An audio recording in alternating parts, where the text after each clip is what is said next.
hello लोगोफोर बड' जब इनफ' इउटुब चेनेलाव बरायबाय नोंथांमोननो गुवाहाटी इउनिभार्सिटिनि अफिसियेल नटिफिकेसन लाना फैदों SOP निफ्राय फैनाय माखासे गाइडलाइन्स आरो बेफोर जाबाय UG PG लेभेलनि एग्जाम लोगोफोर एग्जामा जागोन सेकेन्ड उइक जुननिफ्राय जागोन UG ना आरो फार्स्ट उइकआव जागोन PG ना जायफोर गुवाहाटी इउनिभार्सिटियाव फरायगासिनो दङ बे जागोन अनलाइन एग्जाम जागोन दा बेखौनो माबोरै अनलाइन एग्जाम होनांगौ नोंथांमोना पर्टेलनि गेजेरजों माबोरै साबमिट खालामनांगौ आं बेखौ गासैबो डिटेल्सखौ होगोन बेनिखायनो भिडिअखौ जोबजासिम नायलां आरो गोदानै फैदोंबा चेनेलाव साबस्क्राइब खालामनो दाबाव दा फै जों थांनोसै गोबाव खालामालासिनो जों अफिसियेल वेबसाइटआव फैनोसै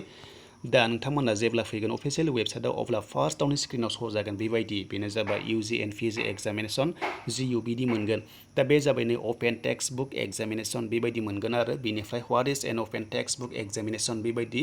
कुइसन थागोन ओमफ्राय एन्साराबो थाखागोन नोंथांमोना बेखौहाय नायना लादो ट्रेडिशनेल एग्जामिनेसन होनना बुङो लोगोफोर रेगुलारखौ दायो ट्रेडिशनेलाव लांदों नोंथांमोना बेखौ नायना लादो बुजिग्रोदो गासैबो इन्सट्राक्सनखौ बेनिफ्राय नै बेहाय दङ माखासे एसामिसनिबो दङ फरायना लानो हागोन आरो नोंथांमोनाहाय नैबेहाय नुदों पोस्ट ग्रेजुवेट एग्जामिनेसन्स नाथाय लोगोफोर बे पोस्ट ग्रेजुवेटब्लाबो UG लेभेलाबो सेम प्रसेस एग्जाम जागोन अनलाइन एग्जाम जागोन पर्टेलावनो बेनिखायनो नोंथांमोना गासैबो सेमेस्टारना बेखौ बुजिना लाग्रोनांगोन बेनिफ्राय जों नेक्स्टआव थाङोबा बेहाय माखासे दङ नोंथांमोना डिउरेसनफोर मोनगोन ओमफ्राय प्रेक्टिकेल एग्जामिनेसननि नुगोन आरो बे प्रेक्टिकेल एग्जामा नोंथांमोना दायो जाथ'वा अफलाइन जाथ'वा माने अफलाइन जानायनि चान्स थायो नालाय बेनिखायनो प्रेक्टिकेलखौ अनलाइन लानो हाया बेनिखायनो उनावहाय नटिस होगोन होननानै बुंदों प्रेक्टिकेल एग्जामनि बागै दा ओमफ्राय अनलि अनलाइन एग्जाम जागोन होनना बुंदों आरो फिजिकेलि एग्जाम जाया होननानै गाइडलाइन्स होनाय दङ दा बेखौ जों बुंबाय थाला नोंथांमोना गासिबो फरायनानै नायजोबदो दा आं गोबाव खालामालासिनो डाइरेक्ट नोंथांमोननो थांनोसै अफिसियेल नटिफिकेसन जे मारै एग्जाम लिरनांगौ नोंथांमोननो दायो होनोसै दायो आं लोगोफोर लाना फैखाबाय बेनो जाबाय SOP निफ्राय फैनाय गुवाहाटी इउनिभार्सिटिनि अफिसियेल नटिफिकेसन अनलाइन एग्जामनि 24 मेआव फैदोंमोन बिनि आपडेटआ ओमफ्राय नोंथांमोना फार्स्टआव नायदो बेहाय नाम्बार 1 पइन्टआव होनदों सिरियाल नाम्बार 1आव all answers must be handwritten by the examinee in A4 size paper माने लोगोफोर नोंथांमोना गासिबो हेन्डराइटिंजों लिरनांगोन A4 साइज पेपाराव नोंथांमोना एन्सार शीटखौ आरो A4 साइजआव लिरनांगोन बिनिफ्राय नोंथांमोना बे एन्सार शीटखौ नोंथांमोनाहाय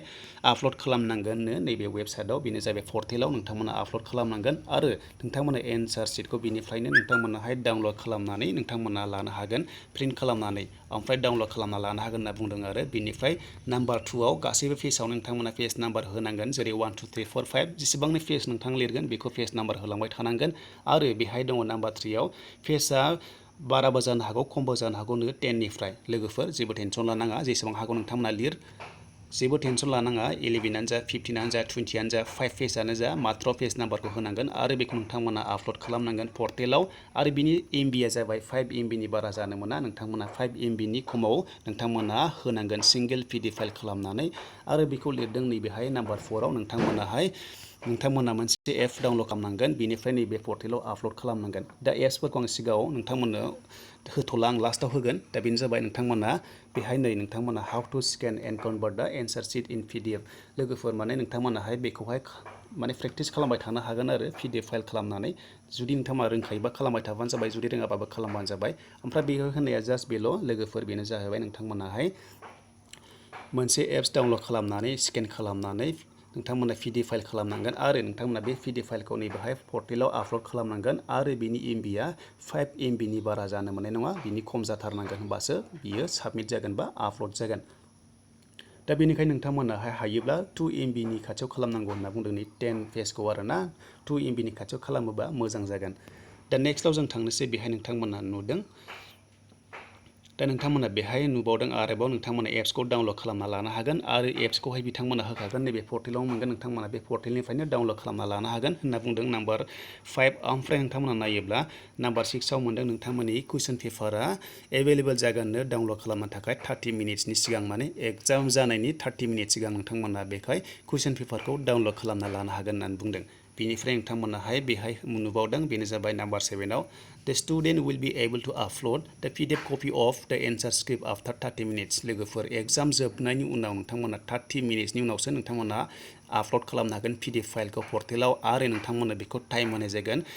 साबमिटनि टाइमखौ होनाय जागोन 60 मिनिट टाइम होनाय जागोन नोंथांमोननोहाय माने एभेलेबल थागोन टाइमा 60 मिनिट थागोन आरो साबमिट खालामनायनि थाखाय टाइम होनाय जादों 60 मिनिट एग्जाम जोबनायनि 30 मिनिटनि उनावसो नोंथांमोना पर्टेलाव आपल'ड खालामनो हागोन सिंगल PDF फाइलखौ बिनिखायनो नाम्बार 8आव होनबावदों नोंथांमोना मोजां एन्सार शीटखौहाय नोंथांमोना प्रपारलि स्केन खालामदो बिनिफ्राय कनभार्ट खालामदो सिंगल PDF फाइलाव बिनिफ्राय नोंथांमोनाहाय साबमिट खालामदो 5 MB नि गाहायाव होनना बुंनो लोगोफोर बाराबा जानाय नङा बिनिखायनो नोंथांमोना बेखौ C नाम्बार नुदों स्टुडेन्टफ्रा प्रेक्टिस खालामबाय थानांगौ होनना बुंदों प्रेक्टिस खालामबाय था स्केनिं खालामनायखौ आरो कनभारसेसन खालामनायखौ जेरै PDF फाइल खालामनायखौ होनदों नोंथांमोना स्केन खालामनानै PDF file single PDF file खालामनायखौ प्रेक्टिस खालामबाय था होननानै बेहाय बुंदों दा बेनिखायनो माबोरै लगइन खालामो नोंथांमोना लगइन खालामनोबा बेहाय नै नांगोन नोंथांमोना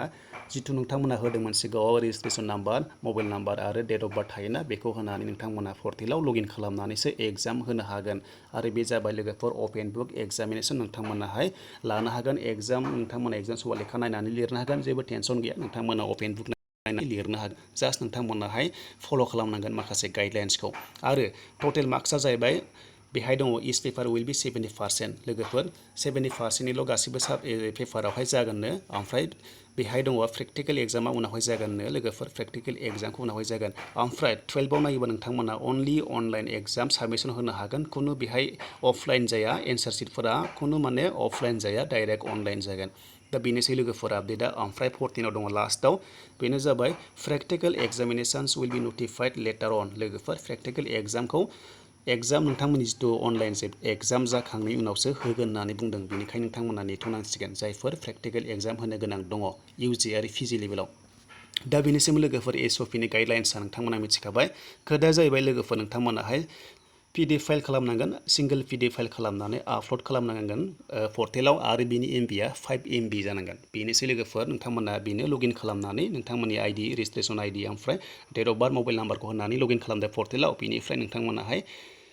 स्केन खालामनानै नोंथांमोननि एन्सार शीटखौ स्केन खालामनानै PDF फाइल खालामनानै आपल'ड खालामनांगोन थ' बिराद इजि नोंथांमोना जेबो टेनसन लानाङा गोसोबादि एग्जाम होनो हागोन मात्र नोंथांमोना पर्टेलनिफ्राय 30 मिनिट सिगां कुइसन पेपारखौ बा